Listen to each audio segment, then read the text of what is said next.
නඩු තීන්දුව බාධාවක් නැහැ අමුණු හදන එකට. අමුණු හදන එකට බාධාව තියෙන්නේ ජනතාව කියනවා. අමුණු විතරක් හදලා මදි අපිට පාරකුත් හදලා දෙන්න කියලා. ඔයගොල්ලෝ අමුණු හදන්නකෝ ජනතාවට කියන්න ගිහිල්ලා ප්‍රශ්නේ. ඒතර අමුණු හදන්න යනකොට කියනවා පාර ඕන කියලා පාර හදන්න යනකොට නඩු තීන්දුව එපා කියනවා. නේද? ඉතින් මං හිතන්නේ ඔය පටලවන්න එපා. එකතු වෙලා වැඩ ඉවර කරන්නකෝ. 4 දින පොඩ්ඩක් හම්බ වෙනවද මේක ඉවරලා? ඕකට අපි පත් කරා කමිටු පත් කළා ඒව සාකච්ඡා කරා. අද අවස මේක ඉවර වෙලා ඔයගොල්ලෝ හම්බ වෙලා අමුණද හදන්නේ කෝස්සෝ එකද හදන්නේ පාලම කතාව පැත්තකින් තියන්න කෝස්සෝ එක හදන්න අමුණ හදන්න වනජීවීන් අනුමැතිය දෙනවා නම් ඒක කරන්න පුළුවන් සර්. එයාලා සහයෝගය අපිට දෙනවා නම් අපි කරන්න පුළුවන් සර්. හරි අපි කරන් දෙන්න. හැමතුමා ඉන්නේ විතරයි. ඒක තමයි. හොඳයි සර්.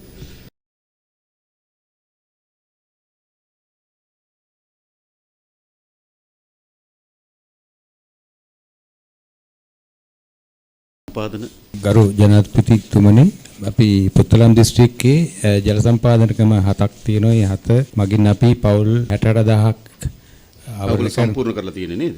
අපි සම්පූර්ණ කරලා තියෙන්නේ ජනාධිපතිතුමනි. ඒත් අපි දැනට අර කලින් අර සීජාරික කිරිපේ බ්‍රිජ් එක එතකොට අච්චුබලේ වැව ඒවා తాවකාලිකව තමයි හදාගෙන දුවන්නේ. යම් කාලයක් යනවා ස්ථිරම යථාතත්ත්වයට කරනට එතකන් අපි සියලුම අයට ජලය සපයනවා. වනාතවිල්ල කෝස්සෝ එක කැඩුනොත් වතුර සපයා ගැනීම අමාරු එතන ජනාධිපතිතුමනි අපේ අච්චුමලේ කියලා වැවකට වතුර අරන් තමයි අපේ වතුර ගන්නේ. එතන තමයි අපි ඉන්ටේක් එකේ තියෙන්නේ. එතන ඒ කෝස්සෝ එක නිසා තමයි වතුර එතන රැඳිලා අපේ කැනල් එකටත් වතුර එන්නේ. එතන ඉරිගේෂන් අච්චුමලේ මේ එළුවන්කොළන් වැව තියෙනවා.